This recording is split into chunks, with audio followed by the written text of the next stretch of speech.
कोई अतुल समाज जी,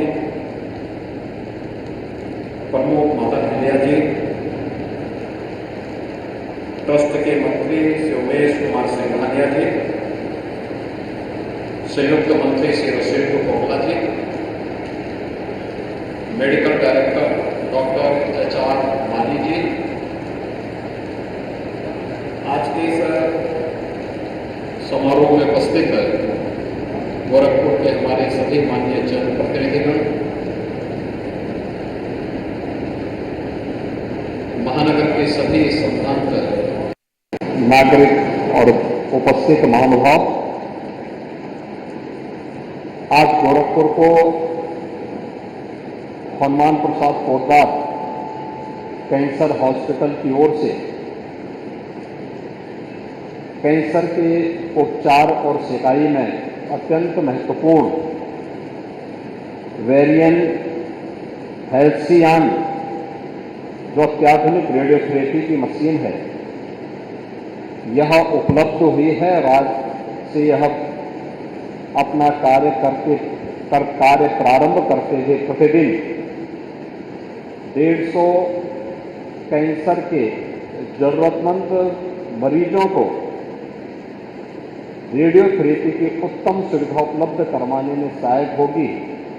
मैं इसके लिए हनुमान प्रसाद कैंसर हॉस्पिटल और शोध संस्थान के सभी ट्रस्टी और पदाधिकारियों को हृदय से बधाई देते हुए जो भी रोगी इसका लाभ लेगा उन सबके उत्तम स्वास्थ्य की कामना करते हुए अपनी शुभकामनाएं देता हूं।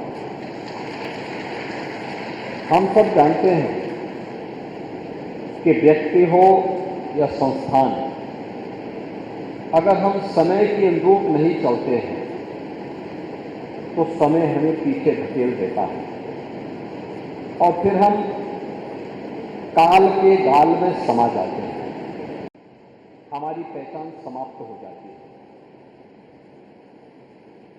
हमें समय से 10 कदम आगे चल करके चलने की सामर्थ्य होगी तो हम समाज की एक स्वस्थ प्रतिस्पर्धा का हिस्सा बन पाएंगे। या व्यक्ति के जीवन में भी, समाज के जीवन में भी और संस्थाओं के जीवन में भी अक्सर तो सही उतरता है। आज के समय में मेडिकल हेल्थ के क्षेत्र में नित नए अनुसंधान हो रहे हैं। अगर हम उस नए अनुसंधान के साथ नहीं जुड़ेंगे, उस नई टेक्नोलॉजी के साथ नहीं जुड़ेंगे, हम पिछड़ जाएंगे। लोग हमारे पास नहीं आएंगे। जहां लोगों को अच्छी सुविधा प्राप्त होगी, लोग वहां पर जाकर के अपना उपचार करेंगे, क्योंकि आज का समय लोगों की पेइंग कैपेसिटी को काफी बढ़ा चुका है। सरकार की इतनी सुविधाएं वर्तमान में मिल रही हैं, चाहे वह प्रधानमंत्री मोदी जी की स्वास्थ्य सुविधा के लिए प्रारंभ की गई प्रधानमंत्री जन आरोग्य योजना, आयुष्मान भारत की योजना हो, या उत्तर प्रदेश के अंदर वर्तमान सरकार के द्वारा संचालित मुख्यमंत्री जन आरोग्य योजना की सुविधा हो, या मुख्यमंत्री राहत कोष से गरीबों को प्रदान की जाने वाली चिकित्सा सुविधा के लिए राहत। लाखों लोग इस सुविधा का लाभ प्राप्त कर रहे हैं, तो स्वाभाविक रूप से वह भी चाहेगा कि उसको अच्छी सुविधा प्राप्त हो, जहां आज की अत्याधुनिक टेक्नोलॉजी भी हो, सुविधा भी हो, और साथ साथ चिकित्सकों का व्यवहार और पैरामेडिक्स का व्यवहार भी अच्छा हो। संस्थान को आगे बढ़ने के लिए दोनों चीजें बहुत महत्वपूर्ण हैं। एक, हमारे साथ जो टीम है वह टीम संवेदना से परिपूर्ण हो। एक गरीब की, एक पीड़ित की संवेदना के साथ ही अपने आप को जोड़ सके, उनके दुख को अपना दुख मान करके कार्य करने वाली टीम हो। इसमें टीम प्रबंधन में भी हो सकते हैं और साथ साथ संस्थान के चिकित्सक, पैरामेडिक्स और वहाँ के एक एक कार्मिक के साथ भी यह अक्सर से जुड़ा होता है। और दूसरा, चिकित्सालय समय की गति से 10 कदम आगे चल करके अपने आप को आगे बढ़ाने की सामर्थ्य रखता है। आज मेडिकल हेल्थ के फील्ड में या कैंसर ट्रीटमेंट के फील्ड में कहाँ पे कौन सी नई टेक्नोलॉजी आई है, अगर उस टेक्नोलॉजी के साथ हम चल रहे हैं तो लोग हमें फॉलो करेंगे, लोग हमारे पीछे चलने के लिए मजबूर होंगे।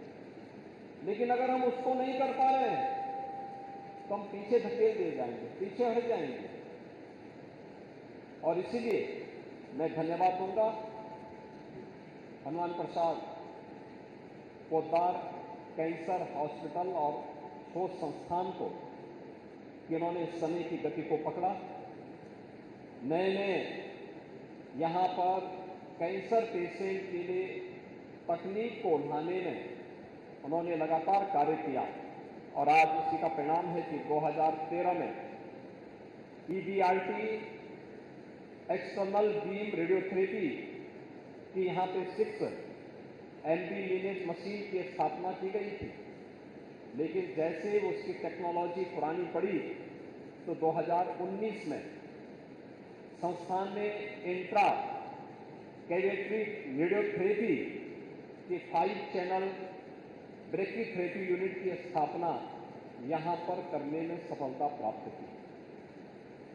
अभी 19 की ये मशीन यहां पर कार्य कर ही रही थी, किसी दौरान दुनिया के अंदर इस फील्ड में रेडियोथेरेपी के लिए नई टेक्नोलॉजी आई और जिसमें यहां पर multiple energy variant true beam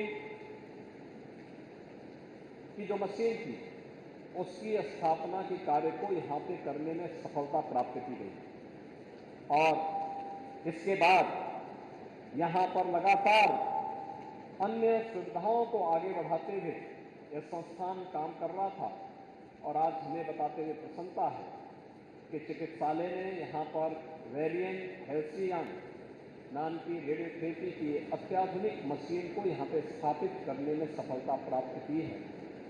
cancer के क्षेत्र में एक परिवार में पहले किसी को कैंसर होता था, पूरा परिवार टूट सा जाता था, क्योंकि एक तो स्टेज वह होती थी जब पेशेंट को जब पता लगता था, उसके अटेंडेंट को जब पता लगता था, तब तक वह एडवांस स्टेज में आ चुका होता था।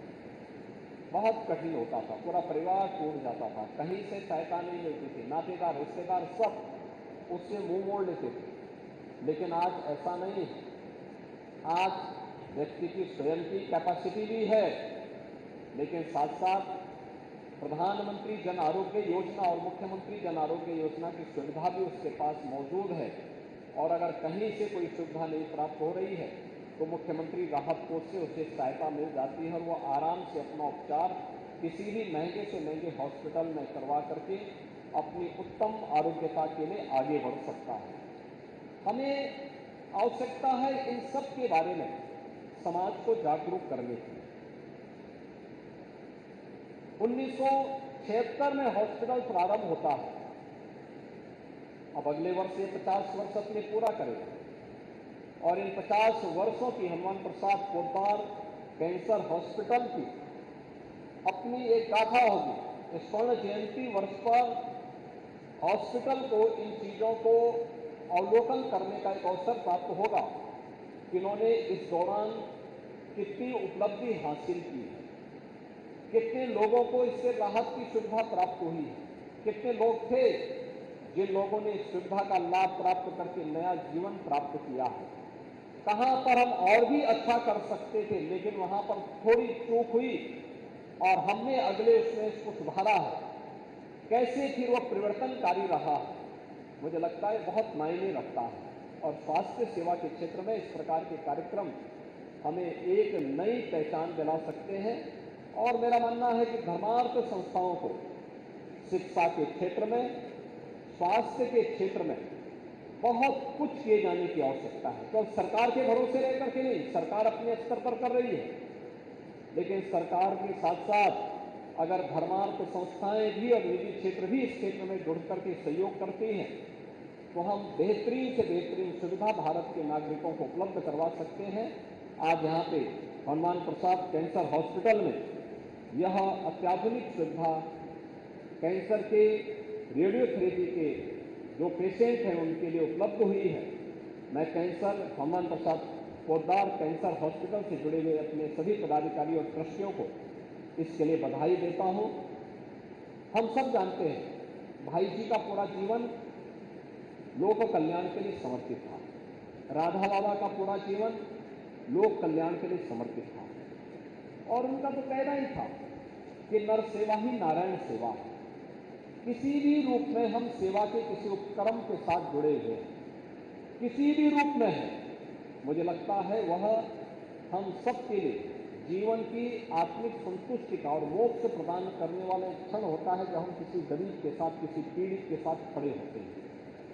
और यही ध्येय वाक्य भाई जी ने किया था कि नर सेवा को नारायण सेवा के रूप में मान करके, ईश्वरीय सेवा के रूप में मान करके अगर हम कार्य करते हैं तो ये मान करके चलिए कि हम सच्ची मानवता की सेवा कर रहे हैं।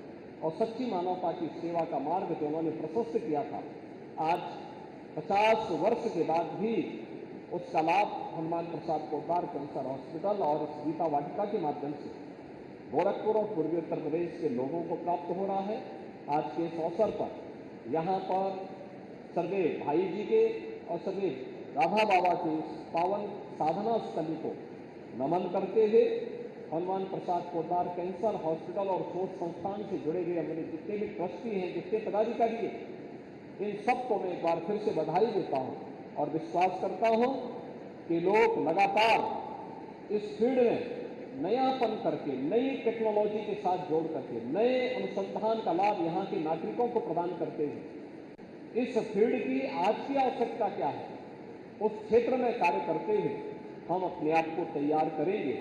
और मैं इस बात के लिए आश्वस्त करता हूं कि किसी भी इस प्रकार के अभियान के साथ हमारी सरकारों का, केंद्र और राज्य सरकार का भरपूर सहयोग उन संस्थाओं को और नागरिकों को प्राप्त होगा। आप सबके प्रति मेरी शुभकामनाएं। धन्यवाद। जय हिंद।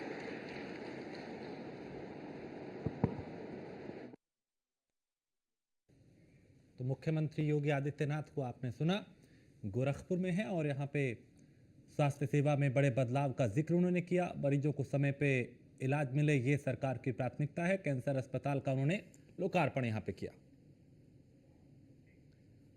और यहाँ एक छोटे से ब्रेक के लिए रुकेंगे, ब्रेक के उस पार कुछ और खबरें।